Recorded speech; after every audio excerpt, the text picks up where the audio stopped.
Capítulo 8. La resurrección de Rusia. El presidente ruso Vladimir Putin, vestido con ropa normal y casual, se bajó de la dársena hasta la oscilante cubierta de un submarino en miniatura. Se metió dentro de la cápsula, la burbuja de cristal se cerró tras él, y el aparato descendió a las profundidades del Mar Negro. El propósito de la excursión de Putin fue, como se lo dijo a la gente, era ver los restos de un barco antiguo que había en el fondo marino. Pero mientras las cámaras submarinas seguían el descenso a unos 27 metros, se hizo obvio que la arqueología era lo último que Putin tenía en mente. El aparato se niveló y se movió hacia la ciudad costera de Sebastopol, Crimea. Salió a la superficie cerca de un yate que le esperaba, que le llevó rápidamente al presidente ruso al puerto marítimo y lo dejó en terreno de Crimea. La fecha era mitad de agosto de 2015, menos de 18 meses después de que Rusia se apoderara de la península de Crimea, arrebatándosela a su vecina Ucrania, una adquisición aprobada por los votantes de Crimea semanas después. En el momento de la toma del poder, Ucrania había estado haciendo propuestas a Occidente con la posibilidad de adherirse a la Unión Europea. Para evitar tal movimiento, que sería un obstáculo para las ambiciones de Putin, de un bloque soviético reunificado, no solo se anexó Crimea, sino que también se infiltró en el este de Ucrania con soldados rusos con uniformes no identificados. Su propósito era agitar esa nación, que aún se tambaleaba por la confusión política, para llevarla al caos total. Confrontaciones entre rusos y nacionalistas ucranianos ya habían costado unas 6.000 vidas. Era inevitable que el gobierno ucraniano se enfureciera por la visita de Putin a Crimea, condenándola como una arrogante muestra de poder con la intención de aumentar las tensiones que ya echaban chispas entre los dos países. De hecho, ese parecía ser el propósito principal de la visita de Putin. Era su manera de decir: Crimea es territorio ruso, no necesito invitación, ni necesito pasar por las formalidades. No necesito informar a nadie de mi llegada, y puedo venir aquí cuando quiera y de la manera que quiera. Momentos después de que Putin aterrizara en Sebastopol, un reportero de la BBC cuestionó la legitimidad de la toma de poder, citando el hecho de que la administración ucraniana lo consideraba una toma de poder ilegítima. Putin respondió: el futuro de Crimea fue decidido por las personas que viven en esta tierra. Ellos votaron estar unidos a Rusia. Eso es todo. La cara y la voz del presidente eran tan firmes e inflexibles como sus palabras. Estaba claro que él no tenía intención alguna de considerar la posibilidad de que Crimea pudiera ser devuelta a Ucrania. Dado el historial de Putin, esta toma de poder agresiva y su dura actitud no son sorprendentes. Él comenzó su carrera como oficial de la KGB ruso en 1975, cuando Rusia, la nación gobernante de la Unión de Repúblicas Socialistas Soviéticas, era una importante potencia mundial, segunda tras Estados Unidos. Rusia era temida en todo el planeta por su masivo armamento nuclear y sus amenazas de toma de poder comunista. Putin se retiró de la KGB en 1991 y entró inmediatamente en la política, ascendiendo al poder bajo la administración de Boris Yeltsin. Cuando Yeltsin dimitió en diciembre de 1999 por razones políticas y de salud, Putin se convirtió en presidente temporal. Fue elegido oficialmente en marzo de 2000 y posteriormente ocupó los puestos de presidente 2000-2008 y primer ministro 1999, 2008 a 2012, antes de volver a ser elegido presidente en 2012. En el punto medio del ascenso al poder de Putin, las políticas del presidente Ronald Reagan derribaron la amenaza ruso-soviética sin disparar ni un solo tiro. La caída del comunismo y la desintegración de la Unión de Repúblicas Socialistas Soviéticas debieron ser un golpe amargo para el joven y ambicioso político. Muchos creen que desde aquel momento en adelante, Putin fue impulsado por su determinación de devolver a Rusia su anterior gloria. Putin siempre ha tenido un objetivo principal en la política exterior: la creación de una Unión Euroasiática para actuar como un contrapeso de la Unión Europea. La apropiación de Crimea fue solamente el primer paso en esa dirección, pero pronto fue seguido por otros pasos. A mitad de agosto de 2015, Putin hizo un acuerdo con Irán para proporcionar un sofisticado sistema de misiles de defensa aérea a esa nación beligerante y hostil. Esos nuevos armamentos harán que las cosas sean mucho más difíciles en caso de que Estados Unidos o Israel decidan aumentar los ataques aéreos contra las instalaciones de fabricación nuclear de Irán. Según un artículo en USA Today, Rusia e Irán están cooperando cada vez más en múltiples arenas, notablemente en sus esfuerzos conjuntos para preservar el régimen del presidente de Siria, Bashar Assad, en su guerra civil, proporcionando apoyo militar y presión diplomática en su nombre. El apoyo de Putin al régimen de Assad llegó poco tiempo después de su acuerdo con Irán. En el otoño de 2015, envió fuerzas terrestres y aviones a Siria bajo el pretexto de ayudar en la guerra contra el ISIS, el autodenominado Estado Islámico. Pero pronto se hizo obvio que el interés de Rusia en Siria no era el ISIS, cuando comenzó a atacar a las fuerzas rebeldes sirias que intentaban echar del poder al déspota Assad. Aunque la intervención rusa en Siria ha asegurado la lealtad de Assad, también ha producido miseria al pueblo de Siria, donde más de 470.000 personas han resultado muertas hasta ahora, y la mitad de la población se ha visto obligada a huir de sus hogares, creando una importante crisis de refugiados. También ha aumentado el desequilibrio y el caos en la diplomacia del Medio Oriente. El despertar ruso. 2/3 partes de la población estadounidense tienen la edad suficiente para recordar la Guerra Fría entre Rusia y Estados Unidos, que duró desde 1947 hasta 1991. La amenaza soviética mantuvo a naciones con temor a la invasión rusa. La posibilidad de guerra nuclear se cernía sobre el mundo como una nube negra, pero ese temor fue moderado por la fuerza militar estadounidense, fuertes alianzas occidentales y líderes con la voluntad de moverse con valentía. Pero ahora, en ausencia de la voluntad estadounidense y el colapso del orden en el Medio Oriente, ¿qué evitará que el viejo archienemigo del mundo, Rusia, vuelva a resurgir? Parece que Putin entiende que este es su momento de oportunidad y lo está aprovechando. Como escribe un periodista, desde que regresó a la presidencia en 2012, el señor Putin ha trabajado para devolver parte del estatus de superpotencia que Rusia perdió con la desintegración de la Unión Soviética, en particular cultivando relaciones con países hostiles con Estados Unidos, como Venezuela y hasta cierto grado China. Otro periodista afirma: el hombre fuerte de Rusia ha devuelto el estatus de importante actor internacional a su país. Putin obviamente quiere ser reconocido como un líder mundial de una potencia mundial. ¿Dónde conducirá su ambición?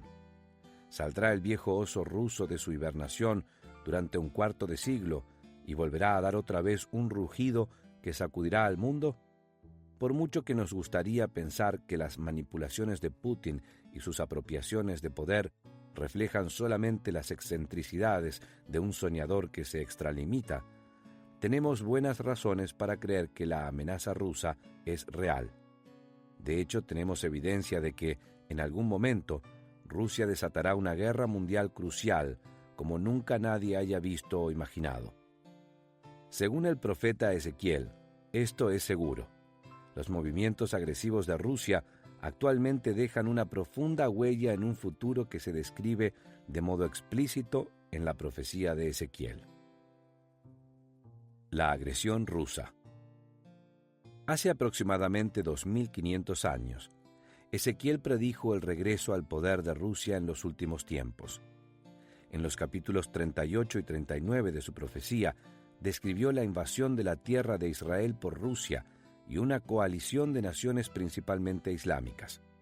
En estos 2 capítulos, Dios dio a Ezequiel la profecía más detallada con respecto a la guerra de toda la Biblia.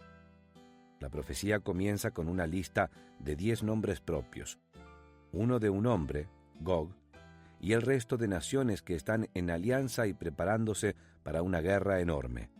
Capítulo 38, versículos 1 al 6. 1. Gog, versículo 2. 2. Magog, versículo 2. 3. Ros, versículo 2.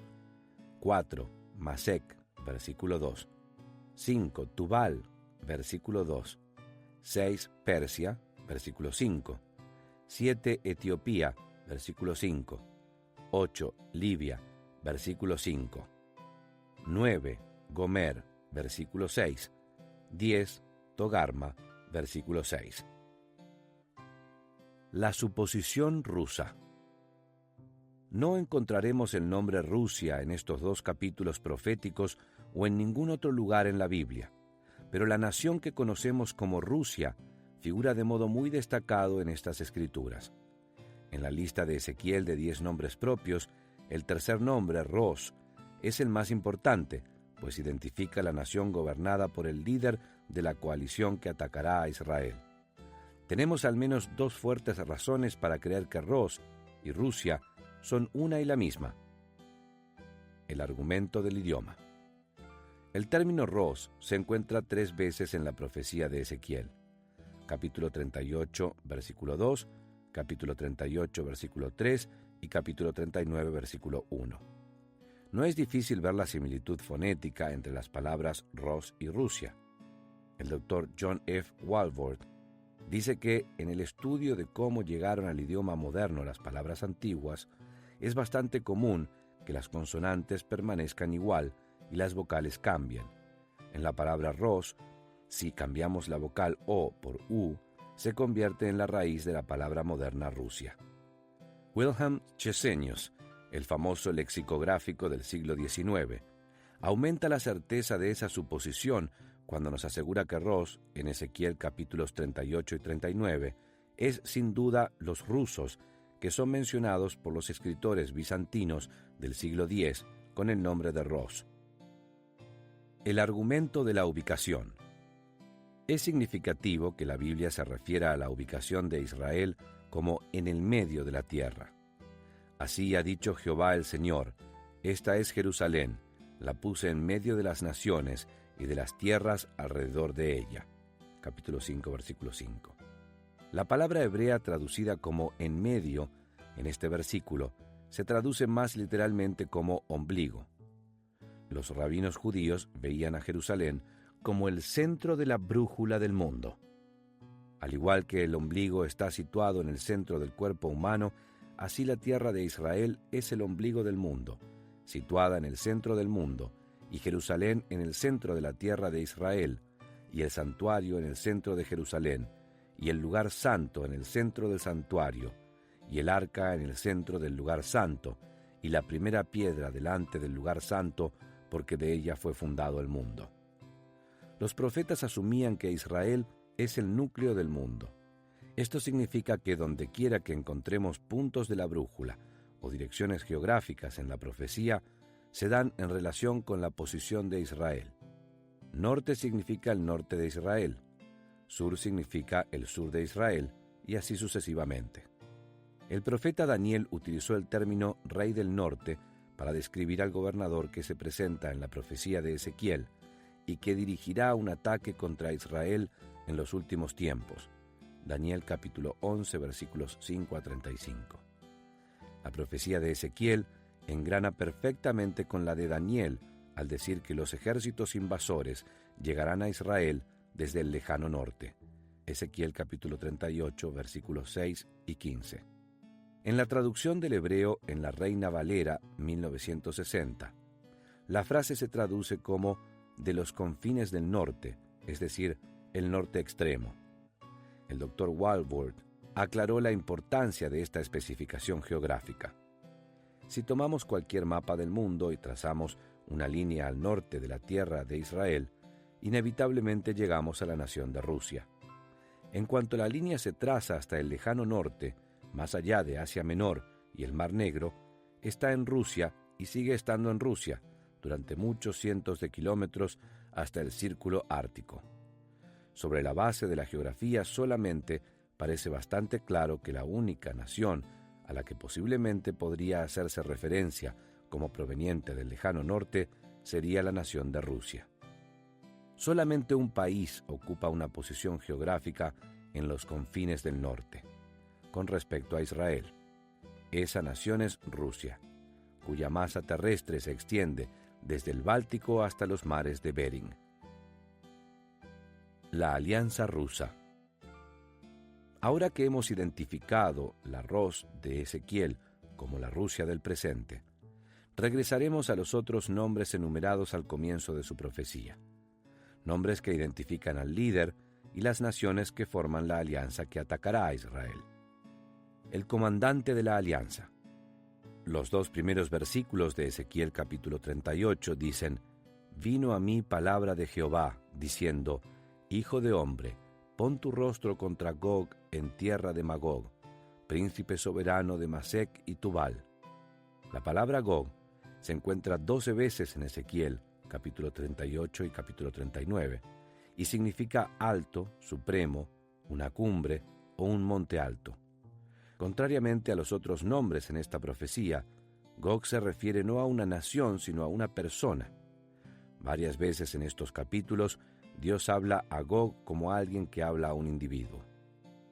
Algunos eruditos creen que Gog no es un nombre personal, sino un título, parecido a presidente, César o faraón. Gog es de la tierra de Magog, y de algún modo ha llegado a ser el príncipe de otras tierras, Ros, Mesec y Tubal, capítulo 38, versículo 3. Él ha amasado el poder para llegar a ser líder de los ejércitos que invadirán Israel. Dios ordena a Gog que sea un guarda para estas naciones. Prepárate y apercíbete, tú y toda tu multitud que se ha reunido a ti, y sé tú su guarda. Capítulo 38, versículo 7. Matthew Henry explicó el uso del término guarda en este versículo. Como comandante en jefe, que se ocupe de cuidar de ellos y de su seguridad, que dé su palabra para su seguridad y los acoja bajo su protección particular. En otras palabras, Dios ordena a Gog que sea un comandante eficaz de esta alianza masiva. Los países en la alianza. Magog. Ezequiel nos dijo que Gog, el comandante de la alianza, vendrá de la tierra de Magog. Según Génesis capítulo 10.2, Magog era el segundo hijo de Jafet y el nieto de Noé. Su nombre también se menciona en Primera de Crónicas capítulo 1 versículo 5, Ezequiel capítulo 38 versículo 2, Ezequiel capítulo 39 versículo 6 y Apocalipsis capítulo 20 versículo 8. La mayoría de los eruditos identifican la antigua tierra que Magog fundó como el anterior dominio de los escíticos, que vivían en las montañas que rodeaban los mares Negro y Caspio. En The Jeremiah Study Bible, Biblia de estudio de Jeremiah, identificó esta zona como la tierra natal de los países que terminan en Stan, todos ellos estados del anterior imperio soviético: Kazajistán, Kirguistán, Uzbekistán, Turkmenistán, Tayikistán y quizá Afganistán. Según Mark Hitchcock, todas estas naciones tienen una cosa en común, el Islam, y dentro de sus fronteras tienen una población de 60 millones. Mesec y Tubal. Mesec y Tubal eran los hijos quinto y sexto de Jafet, y por lo tanto, nietos de Noé. Génesis capítulo 10, versículo 2. Los descendientes de estos dos hombres establecieron ciudades o territorios con sus nombres. C.I. Scofield identifica Mesec como Moscú y Tubal como Tobolsk. Pero muchos otros eruditos y expertos los identifican como territorios en la moderna Turquía. Persia. Las palabras Persia, persa o persas aparecen 36 veces en el Antiguo Testamento. Según Ezequiel, capítulo 38, versículo 5, Persia también participará en la invasión rusa de Israel. Persia cambió su nombre al de Irán en marzo de 1935 y después, en 1979, volvió a cambiarlo a República Islámica de Irán. Irán y Rusia serán las fuerzas dirigentes en este intento final de borrar del mapa a Israel. Actualmente, con sus 77 millones de personas, Irán está ejerciendo su malévola influencia no solo en el Medio Oriente, sino también en Occidente. Bajo el liderazgo del presidente Obama, Estados Unidos ha entrado en un acuerdo con Irán que deja perplejos a aliados y enemigos por igual. Implica permitir que ese país desarrolle armas nucleares y tenga acceso a unos $100.000 millones. Más de un experto ha argumentado que Estados Unidos es ahora el principal financiador del terrorismo en el mundo. ¿Por qué ha decidido la administración Obama confiar en Irán? Es un gran misterio, pues es una de las naciones más beligerantes del mundo en la actualidad. Pese al hecho de que el acuerdo nuclear estadounidense ha ayudado a Irán en su búsqueda de poder, ese país no ha disminuido su odio hacia los estadounidenses o los israelíes. Los líderes iraníes llaman a Estados Unidos el Gran Satán y siguen jurando abiertamente borrar a Israel de la faz de la tierra. Su odio es intenso e implacable. Cada año los musulmanes celebran Quds Day, el último viernes del Ramadán, que en 2015 fue el 10 de julio. Quds Day ha sido históricamente un tiempo para llamar a la violencia contra el Estado judío. Poco después del Quds Day de 2015, el presidente iraní Hassan Rouhani instó a todo el país a gritar su odio por los sionistas y respaldar los esfuerzos palestinos por ocupar territorio de Israel. Lo que molesta a las naciones occidentales, al igual que a la mayoría del Medio Oriente, es el hecho de que el acuerdo con Irán da a Irán los medios para actuar en base a ese odio. Según el Washington Post, ninguna de las instalaciones nucleares de Irán será clausurada. Ninguna de las 19.000 centrifugadoras del país será desmantelada. En efecto, la infraestructura nuclear de Irán seguirá intacta. Cuando el tratado expire, la República Islámica se convertirá al instante en el umbral de un estado nuclear. El tratado propuesto proporcionará a Irán un inmenso impulso económico que le permitirá librar más agresivamente las guerras que ya está luchando o financiando en la región. Lo que puede ser peor, los términos de inspección imprecisos e imposibles de aplicar delineados en el tratado, juegan en manos de los crecientes vínculos de Rusia con Irán. El acuerdo sería vulnerable a la avaricia de otros actores internacionales, particularmente Vladimir Putin. Si los rusos, entre otros, engañaron cuando se trató de supervisar las actividades de Saddam Hussein, podemos estar seguros de que harán lo mismo con Irán. Está claro que los nuevos y crecientes acuerdos entre Rusia e Irán revelan una trayectoria que señala hacia el cumplimiento final de la profecía de Ezequiel. Etiopía. Esta es la primera de dos naciones norteafricanas mencionadas como parte de esta coalición. Etiopía fue fundada por Cus, el nieto de Noé, mediante su segundo hijo, Cam. Génesis capítulo 10, versículo 6. Cuando Ezequiel hizo esta profecía, Etiopía era el nombre de la tierra al sur de Egipto. Actualmente esa región es el moderno país de Sudán. Junto con Irán, Sudán es uno de los enemigos más feroces de Israel. Libia. Libia es la tierra al oeste de Egipto, el único país en la lista de Ezequiel que retiene su nombre antiguo en la actualidad. Como Etiopía, también fue fundada por un hijo de Cam, Put. Génesis capítulo 10, versículo 6. La actual Libia, junto con Irán y Siria, es otro de los amigos de Rusia entre los estados islámicos. La moderna Libia estuvo gobernada durante 41 años por el infame dictador Muammar Gaddafi.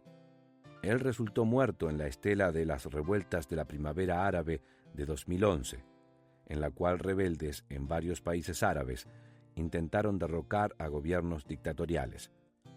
Incluso ahora el legado de Gaddafi aún persigue a Libia, que sigue estando destrozada por la guerra civil y la violencia en las calles, incluyendo el ataque al recinto estadounidense en Benghazi el 11 de septiembre de 2012, mientras islamitas militantes se disputan el control.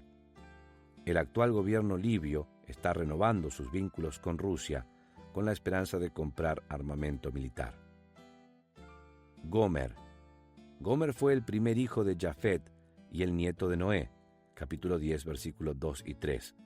Debido a la similitud entre las palabras, muchos han pensado que Gomer fue el fundador de la nación que es ahora Alemania. Creyendo que Gomer representa a la moderna Alemania, John Phillips escribió de la muerte y el caos que esa nación ha infligido en el pasado, especialmente contra los judíos. Sin duda, una Alemania unida y más grande, Gomer y todos sus grupos, había estado a punto de ganar la Segunda Guerra Mundial. El intento de los nazis de lograr el poder global había costado 35 millones de vidas. En los campos de batalla, 1 de cada 22 rusos había resultado muerto, 1 de cada 25 alemanes y 1 de cada 150 británicos. Además, 2 de cada 3 judíos europeos habían sido sistemáticamente exterminados. Había sido necesaria toda la fuerza combinada del Imperio Británico, la Unión Soviética y Estados Unidos para luchar y detener a Alemania. Y si una Alemania unida y antisemita quisiera buscar sus fortunas futuras aliada con una Rusia antisemita. Togarma. Togarma era el tercer hijo de Gomer, hijo de Jafet, capítulo 10, versículo 3. Y así, el bisnieto de Noé. Ezequiel situó esta noción específicamente para nosotros. Togarma desde el lejano norte con todas sus tropas. Ezequiel capítulo 38, versículo 6. Algunos comentaristas identifican Togarma con Turquía, notando una posible conexión etimológica entre el nombre Togarma y los nombres Turquía y Turquistán. Estas son las naciones que finalmente formarán una coalición y marcharán contra la nación de Israel, preparando el escenario para esta guerra mundial gigantesca que tiene la Tierra Santa como su punto focal. El mapa siguiente muestra que estas naciones rodean literalmente a Israel, aunque los ejércitos del norte de Rusia y Turquía dirigirán la coalición. Se les unirá a Irán desde el este, Sudán y Libia desde el sur, y posiblemente Alemania desde el oeste en forma de una coalición reestructurada de naciones europeas. Para oscurecer la imagen para Israel, recordemos que Ezequiel enumera solamente a los aliados principales de Rusia en la invasión, pero añadió que tendrá muchos pueblos de su lado. Capítulo 38, versículo 9. Cuando Rusia esté preparada para moverse contra Israel, tendrá como sus aliados al menos a los estados árabes del Medio Oriente y probablemente a las naciones del anterior bloque soviético. El ataque ruso. Tras enumerar al grupo de aliados rusos, Ezequiel pasó a describir la invasión de Israel. Capítulo 38, versículos 7 a 17. Al leer esta parte de las Escrituras, recuerde que es una profecía contra Rusia y las naciones invasoras. Así ha dicho Jehová el Señor: He aquí, yo estoy contra ti. Capítulo 38, versículo 3. El término ti se refiere a Rusia, y los términos ellos y de ellos se refieren a Israel en esta parte. No hay duda de que en este punto se estará preguntando ¿por qué insta Dios a las naciones contra las que se opone a que ataquen a su pueblo escogido? Aprenderemos la respuesta a esta pregunta en breve. ¿Por qué atacarán Rusia y sus aliados a Israel? ¿Cuál es el propósito de esta invasión? Ezequiel nos dio 3 respuestas que surgen de los corazones malvados de los atacantes de Israel. En realidad, hay una 4ª respuesta más profunda que surge del corazón de Dios mismo. Eso será revelado más adelante en el capítulo. En primer lugar, los rusos saldrán para apoderarse de la tierra de Israel. Subiré contra una tierra indefensa, todas ellas habitan sin muros, para poner tus manos sobre las tierras desiertas ya pobladas. Capítulo 38, versículos 11 y 12.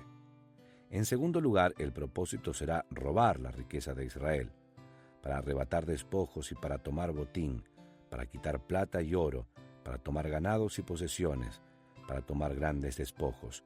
Capítulo 38, versículos 12 y 13. Exploraremos el alcance de la riqueza de Israel más adelante en este capítulo. En tercer lugar, El gran ejército del norte buscará masacrar al pueblo de Israel. Subiré contra una tierra indefensa, iré contra gentes tranquilas que habitan confiadamente. Todas ellas habitan sin muros y no tienen cerrojos ni puertas, para poner tus manos sobre el pueblo recogido de entre las naciones, y subirás contra mi pueblo Israel como nublado para cubrir la tierra.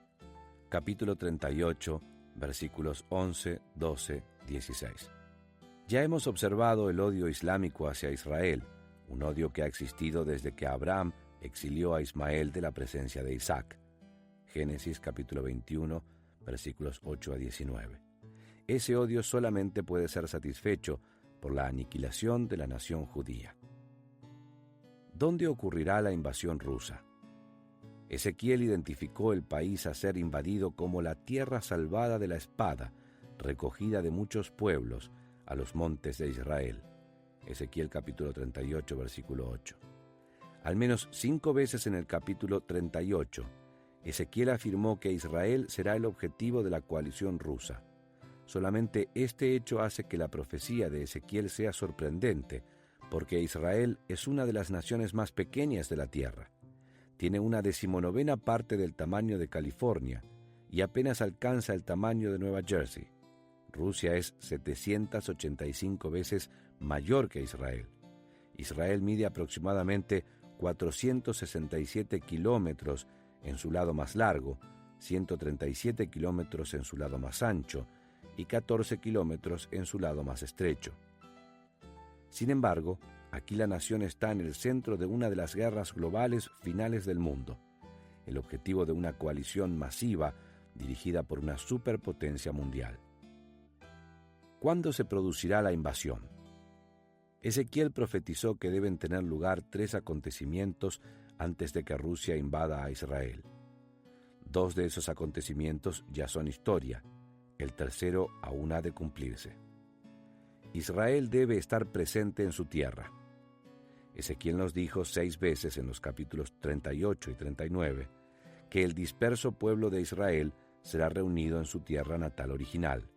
2 veces en capítulo 38, versículo 8, también en capítulo 38, versículo 12, y en capítulo 39, versículos 25, 27, 28. También registró esta promesa de Dios en un capítulo anterior: «Y yo os tomaré de las naciones, y os recogeré de todas las tierras, y os traeré a vuestro país». Capítulo 36, versículo 24. En la época de Ezequiel, las únicas tribus de Israel que quedaban, Judá y Benjamín, habían sido deportadas de su tierra natal por los babilonios. Cuando Ciro el persa conquistó Babilonia, él y sucesivos gobernadores persas permitieron que los judíos regresaran a su tierra. Pero unos 600 años después, en el año 70 después de Cristo, el general romano Tito conquistó Jerusalén, destruyendo por completo la ciudad y masacrando a cientos de miles de judíos. Soldados romanos recorrieron posteriormente toda la tierra, destruyendo todo edificio, talando o desarraigando árboles y haciendo todo lo posible por dejar la tierra inhabitable. Israel estuvo en ruinas durante varias generaciones después y los judíos fueron dispersados sobre la faz de la tierra, la gran diáspora judía. Como resultado de los realineamientos del Medio Oriente tras la Segunda Guerra Mundial, Palestina, la zona del Israel original, se convirtió en protectorado británico. Al final de la Segunda Guerra Mundial, la horrible persecución alemana al pueblo judío generó presión para permitirlos regresar a su tierra natal antigua. Comenzaron a llegar judíos a Palestina en grandes números. En mayo de 1948, la Israel recién establecida fue reconocida por Estados Unidos como una nación-estado. En unos años, por primera vez en casi 20 siglos, más de 500.000 judíos habían regresado a su tierra original. Fue el mayor regreso de judíos a su tierra desde los días del Éxodo. De los 14 millones de judíos que hay en el mundo en la actualidad, 6,3 millones viven en Israel. Esto supone casi el mismo número de judíos que fueron asesinados en el Holocausto. La población total de Israel es aproximadamente 8.5 millones. con 1.7 millones de árabes que constituyen la mayor diferencia. Obviamente la profecía de Ezequiel no podría haberse cumplido antes de 1948, ya que el pueblo judío aún no había sido reunido en su tierra antigua. Ezequiel añadió un punto más con respecto a la ocupación de Israel de su tierra antes de la invasión rusa. Nos dijo que Gog, el líder de la coalición, vendrá a la tierra salvada de la espada, recogida de muchos pueblos, a los montes de Israel, que siempre fueron una desolación. Capítulo 38, versículo 8. Los judíos no solo regresarán a su tierra, sino que también ocuparán los montes de Israel. Mark Hitchcock explica el significado de esta profecía y cómo se ha cumplido ya. La famosa Guerra de los 6 días en Israel en 1967 ayudó a preparar el escenario para que esta profecía se cumpliera. Antes de la Guerra de los 6 días, los montes de Israel estaban en manos de los árabes jordanos, con la excepción de una pequeña franja de Jerusalén occidental. Los montes de Israel han estado en Israel solamente desde esa guerra. Ezequiel 36 y 37, los 2 capítulos anteriores a la descripción de la invasión rusa, predicen la reunión de la nación de Israel. Esa reunión marca el renacimiento nacional de Israel, y como hemos mostrado anteriormente, eso ya ha ocurrido. Ezequiel 40 a 48, los capítulos que siguen a la descripción que hace Ezequiel de la invasión, hablan del milenio, que será el tiempo del renacimiento espiritual de Israel. La invasión de Gog y Magog tendrá lugar entre los renacimientos nacional y espiritual de Israel. Israel debe ser próspera en su tierra. Ezequiel profetizó también que cuando el pueblo judío haya regresado a su tierra, Dios los bendecirá por encima de lo que ellos conocieron anteriormente.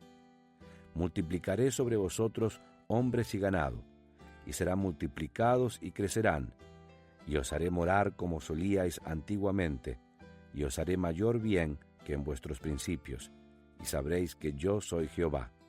Capítulo 36, versículo 11. Ya hemos observado que una de las razones de la invasión rusa de Israel será apoderarse de la gran riqueza de la nación. Capítulo 38, versículo 12. Ezequiel anunció que después de que la nación de Israel sea restablecida, se volverá muy rica y será la envidia de las naciones hostiles que la rodean. Los israelíes cuentan un chiste sobre un judío que comienza a leer solamente periódicos árabes. Un amigo perplejo le pregunta por qué. Cuando leo los periódicos israelíes, responde, lo único que encuentro son malas noticias sobre nosotros, que somos vulnerables al terrorismo y el ataque, problemas con los asentamientos palestinos, conmoción política y cada vez más aislamiento. Pero los periódicos árabes no dicen otra cosa que buenas noticias sobre nosotros. Constantemente afirman que somos ricos, exitosos y que gobernamos el mundo. Esos periódicos árabes puede que vean la riqueza de Israel como corrupción material, pero son muy precisos con respecto a su realidad. Aquí tenemos varios ejemplos. La Bolsa de Valores de Tel Aviv enumera a 616 empresas, queriendo decir que Israel tiene una empresa pública por cada 12.500 ciudadanos. En comparación, Estados Unidos tiene una empresa pública por cada 47.000 ciudadanos. Israel tiene la mayor cantidad de empresas no estadounidenses en el Nasdaq en el mundo, más que China, India, Corea, Japón, Canadá o todo el continente europeo. La economía de Israel ha sido clasificada como la tercera más innovadora del mundo, detrás de Finlandia y Suiza, y por delante de Japón y Estados Unidos. Para ser una nación de solo 8 millones de personas, Israel genera unas 500 nuevas empresas cada año, más que cualquier otro país excepto Estados Unidos. Por comparación, todo el continente de Europa, con una población de unos 700 millones de personas, produce solamente de 600 a 700 nuevas empresas cada año. Israel es el hogar de 17 multimillonarios y más de 88.000 millonarios. De las 500 personas más ricas del mundo, 9 son israelíes, y de los 50 principales multimillonarios, 10 son judíos. La prosperidad de Israel hoy día está por encima de toda duda. Dios ha bendecido a esa nación de maneras jamás conocidas, ni siquiera en tiempos del rey Salomón. Esto significa la segunda de las 3 condiciones que existirán antes de que tenga lugar la invasión rusa. Israel debe estar en paz en su tierra. La tercera condición de Israel que estará en su lugar antes de la invasión rusa es la paz. Ezequiel nos dijo que la coalición del norte descenderá sobre un pueblo cuya paz es tan segura que no se molestarán en mantener armas o tomar medidas defensivas. El arrogante Gog presume: subiré contra una tierra indefensa, iré contra gentes tranquilas que habitan confiadamente. Todas ellas habitan sin muros y no tienen cerrojos ni puertas. Capítulo 38, versículo 11. Ver también capítulo 38, versículo 8 y 14. En tiempos antiguos, siempre que una ciudad prosperaba y se destacaba, se construía un muro a su alrededor. Cuando mi esposa y yo hemos viajado en Europa y el Medio Oriente, con frecuencia hemos visto partes de esos muros antiguos que aún permanecen en pie. Pero el profeta Ezequiel, guiado por Dios, describió un tiempo en el futuro de Israel en que no habrá muros, un tiempo cuando Israel vivirá en paz y seguridad sin preocuparse por tener medidas defensivas. Esta es claramente una condición que aún no se ha producido. Nunca ha habido un tiempo en la existencia de Israel, antigua o moderna, en que no haya estado preocupada por la defensa. Israel siempre ha estado rodeada de enemigos. Incluso en la actualidad, Israel es amenazada constantemente por todos lados por vecinos extremadamente hostiles que duplican varias veces su tamaño. Ya ha peleado 3 grandes guerras en su breve historia moderna, y el vecino cercano de Israel, Irán, está rabiosamente deseoso de aniquilarla. No hay ningún país en la tierra tan masivamente armado para su tamaño y tan constantemente vigilante como Israel. Se requiere a todo hombre joven israelí que realice 3 años de entrenamiento militar y cada mujer que se entrene durante 2 años. Si visita Israel en la actualidad, verá su preparación para la guerra que se muestra por todas partes. Hay soldados armados estacionados en cada ubicación estratégica y la seguridad es la mayor prioridad. No se puede entrar en una tienda o restaurante sin pasar por un detector de metales. No, Israel no está en paz y ni se acerca a estarlo. Eso significa que la invasión rusa no es inminente. Sin embargo, llegará un tiempo en que Israel estará en paz en su tierra. El profeta Daniel nos dijo cómo se producirá esa paz. Y por otra semana el anticristo confirmará el pacto con muchos. Daniel capítulo 9, versículo 27. Daniel nos dijo que cuando aparezca el anticristo, uno de sus primeros proyectos será zanjar la perpetua disputa árabe-israelí. En nombre de la coalición europea de naciones, hará un pacto con los judíos para garantizar su seguridad. Este pacto, que será para un periodo de 7 años, capítulo 9, versículo 27, hará que Israel baje la guardia y dirija su atención hacia la prosperidad.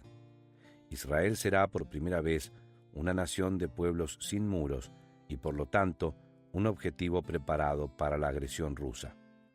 La Biblia nos dice que esta invasión tendrá lugar al cabo de años, Ezequiel capítulo 38, versículo 8, y al cabo de los días, capítulo 38, versículo 16.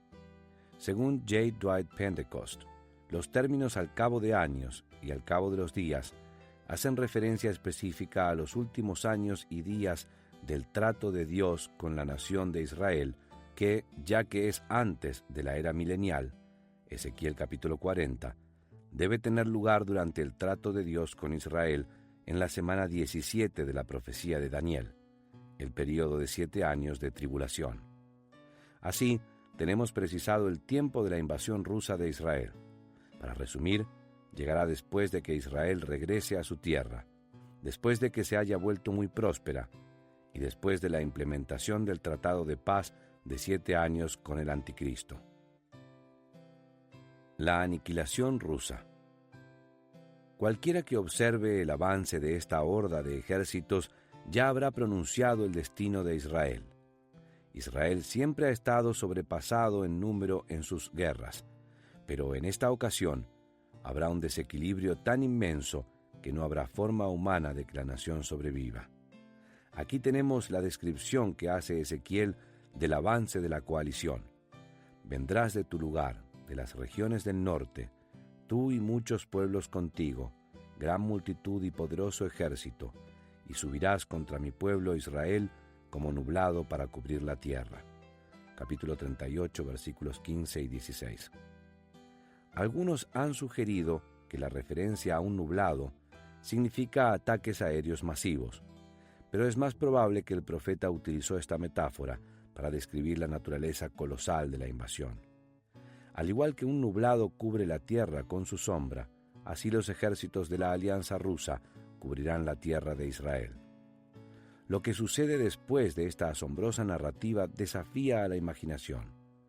Cuando todos esperan que la supervivencia de Israel desaparezca, Dios interviene. En aquel tiempo, cuando venga Gog contra la tierra de Israel, dijo Jehová el Señor, subirá mi ira y mi enojo, porque he hablado en mi celo y en el fuego de mi ira. Capítulo 38, versículos 18 y 19. Recordemos que cuando estuvimos bosquejando las 3 razones para el ataque ruso sobre Israel, aludía a una cuarta razón que supera a todas las demás, una razón de la que no sabrá absolutamente nada la coalición invasora.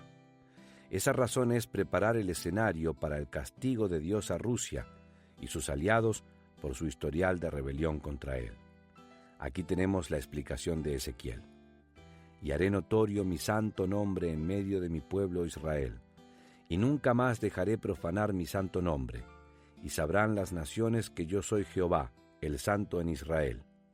He aquí, viene y se cumplirá, dice Jehová el Señor, este es el día del cual he hablado. Capítulo 39, versículos 7 y 8. Dios usará las tendencias malvadas de esas naciones aliadas, su avaricia, odio y sed de sangre, para incitarlos a atacar a Israel de modo que Él pueda ejecutar su juicio contra ellos por su largo historial de opresión humana. Este juicio descenderá en una serie de desastres, incluso más espectaculares y catastróficos que las plagas que Dios infligió sobre el antiguo Egipto. Ezequiel describió 4 calamidades clave que descenderán sobre los ejércitos invasores cuando Dios intervenga para proteger a su pueblo. Convulsiones monumentales. La primera calamidad que Ezequiel profetizó fue un terremoto, que en aquel tiempo habrá gran temblor sobre la tierra de Israel, que los peces del mar, las aves del cielo, las bestias del campo y toda serpiente que se arrastra sobre la tierra, y todos los hombres que están sobre la faz de la tierra, temblarán ante mi presencia, y se desmoronarán los montes, y los vallados caerán, y todo muro caerá a tierra. Ezequiel capítulo 38, versículos 19 y 20. Este terremoto será como ninguno jamás visto en la tierra. Superará con creces la escala de Richter. Rascacielos e incluso montañas se derrumbarán. Aunque Israel será el epicentro, toda criatura viviente en la tierra sentirá los efectos de este colosal terremoto. Confusión militar. El movimiento, el desastre y las nubes de polvo y humo que salen del terremoto generarán una confusión en masa entre los ejércitos invasores. Versículo 21. Aquí tenemos la descripción que hace del caos el Dr. Walworth. En el pandemonio, la comunicación entre los ejércitos invasores se interrumpirá y comenzarán a atacarse los unos a los otros. La espada de cada hombre estará contra su hermano. Temor y pánico recorrerán los ejércitos, de modo que cada ejército disparará indiscriminadamente a los demás. John Phillips nos proporciona una dimensión añadida de la autodestrucción de los atacantes.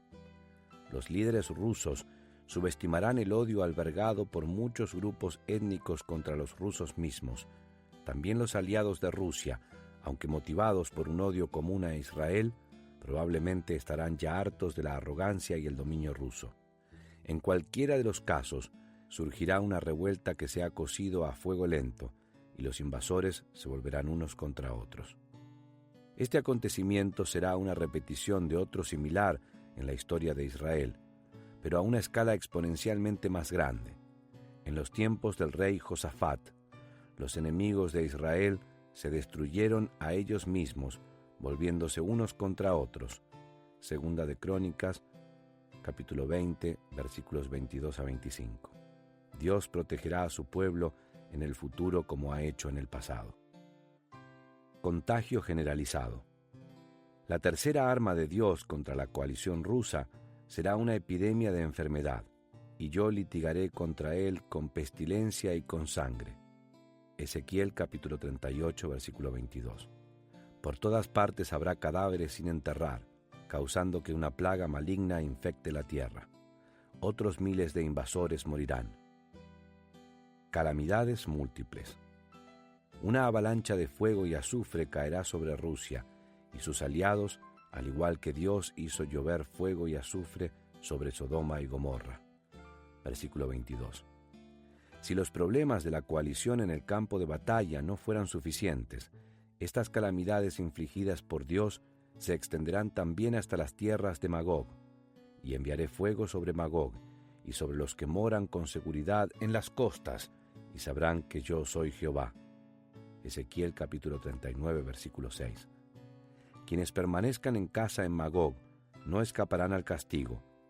Recordemos que Magog es el término que cubre las naciones del Medio Oriente que fueron anteriormente parte de la Unión Soviética: Kazajistán, Kirguistán, Uzbekistán, Turkmenistán, Tayikistán y quizá Afganistán. La repercusión rusa. La intervención sobrenatural de Dios para proteger a Israel y llevar juicio sobre los rusos dejará los campos de Israel, sus montes, llanuras, barrancos y lagos llenos de inmensas masas apiladas de los cuerpos de los invasores. Será un espeluznante testimonio del final innoble de aquellos que desafían a Dios hasta el final. La eliminación final de esos cadáveres puede resumirse en las siguientes palabras: las aves y los animales, los enterramientos y la quema. Estas tres operaciones se describen en Ezequiel capítulo 39. Al igual que Ezequiel capítulo 38 detalla la destrucción de los ejércitos del norte, el capítulo 39 describe su eliminación. Las aves y los animales. Ezequiel registró la invitación de Dios a todas las aves del mundo y los animales del campo a acudir a Israel y devorar los varios miles de cuerpos que estarán dispersos por la tierra. Dios lo llama un sacrificio grande para los carroñeros que llevarán a cabo su orden y limpiarán la tierra para su pueblo.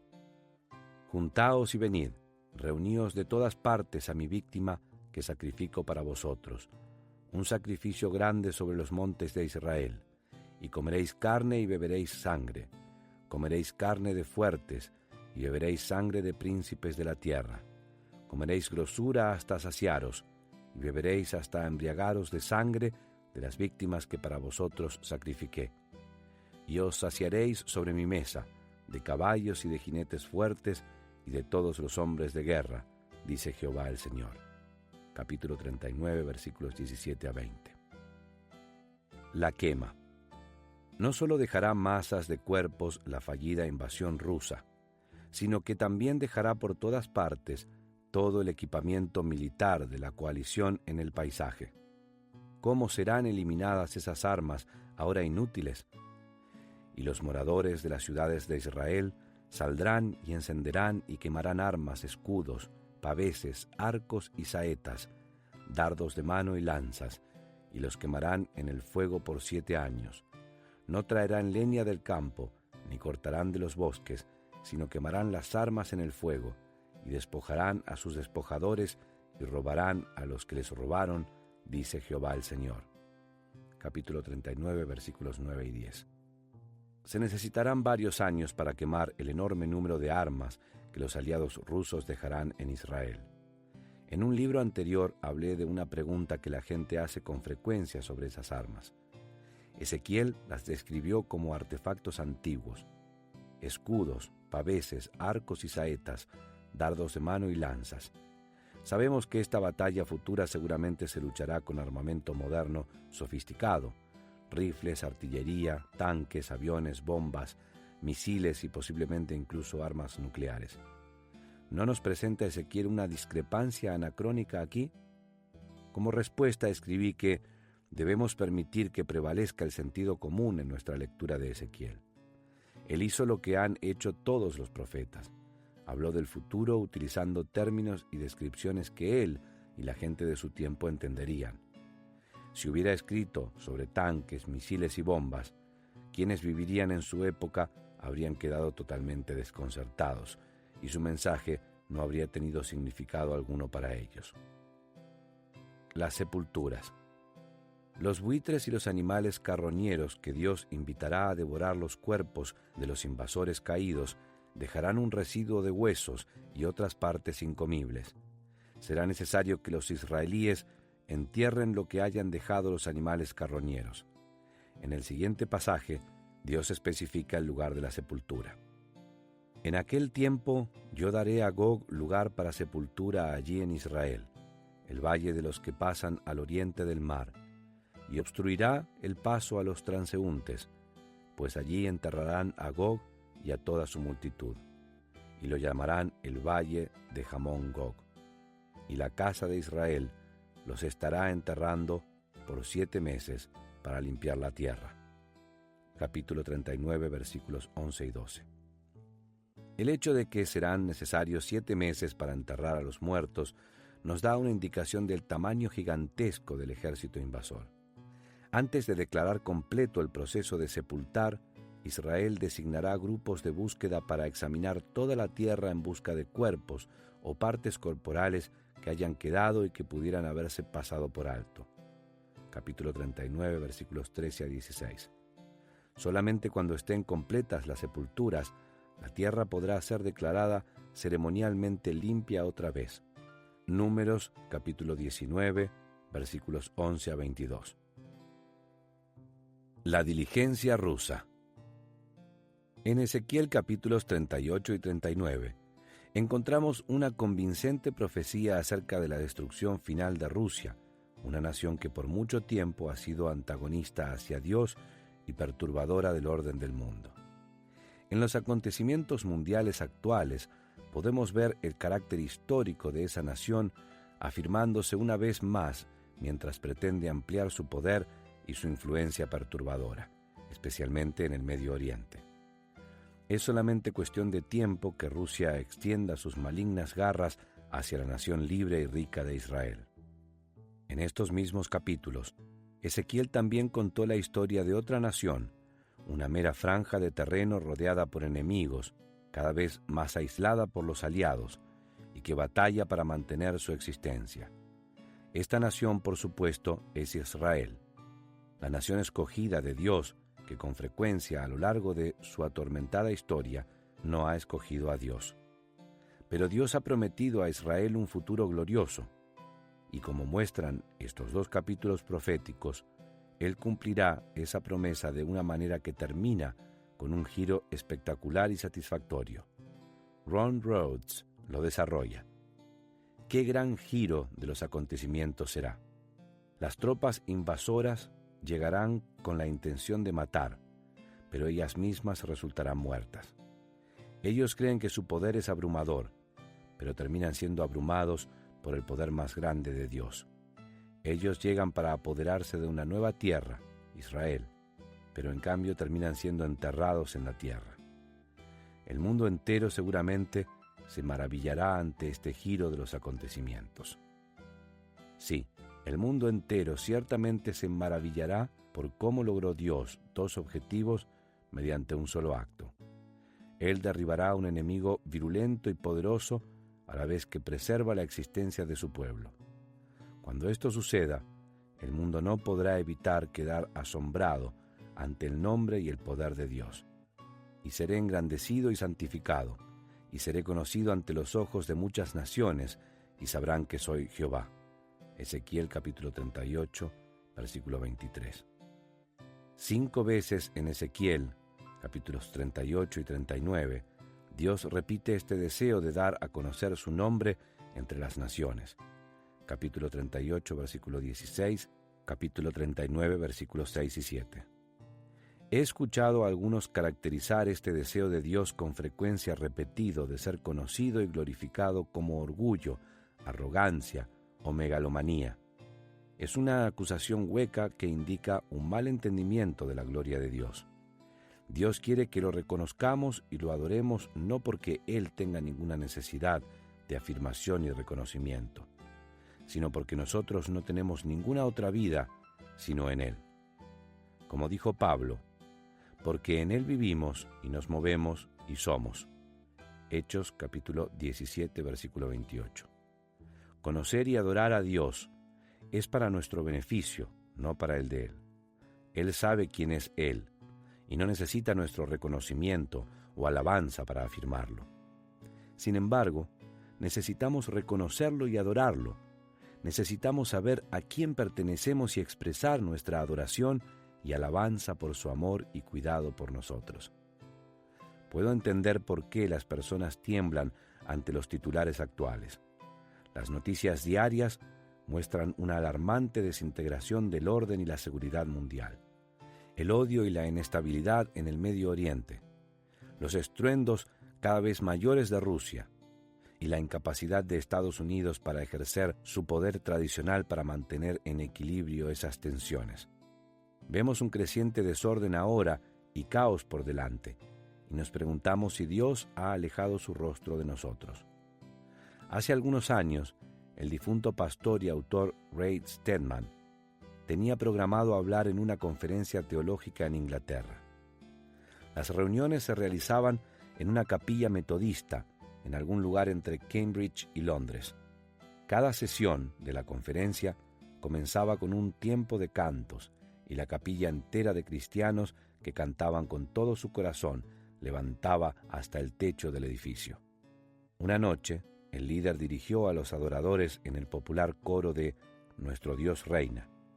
Stedman conocía el canto lo bastante bien como para no tener necesidad de mirar la letra, pero en alguna parte en mitad del canto, bajo su mirada hacia la hoja que había sido preparada por el personal de la iglesia, lo que vio hizo que dejara de cantar y sonriera. Alguna secretaria aparentemente apresurada, queriendo escribir el título Nuestro Dios reina, realmente había escrito Nuestro Dios renuncia. Permita que le asegure que nuestro Dios nunca renunciará. Quienes confían en Él no tienen razón alguna para temer.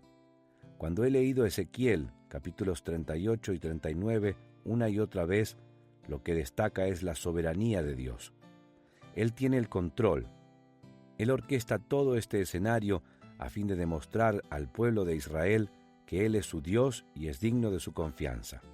Israel no tiene ninguna esperanza sin Dios, y Dios gana la batalla para la nación. La impía Rusia no es adversario para el Rey de Reyes. El Dios de Israel es también nuestro Dios, lo cual significa que cualquier cosa que temamos tampoco es rival para el Rey de Reyes. Cuando parece que no hay ninguna esperanza, la esperanza está a la espera del momento adecuado para mostrarse. Podemos confiar en Dios. Ese es el mensaje de este capítulo.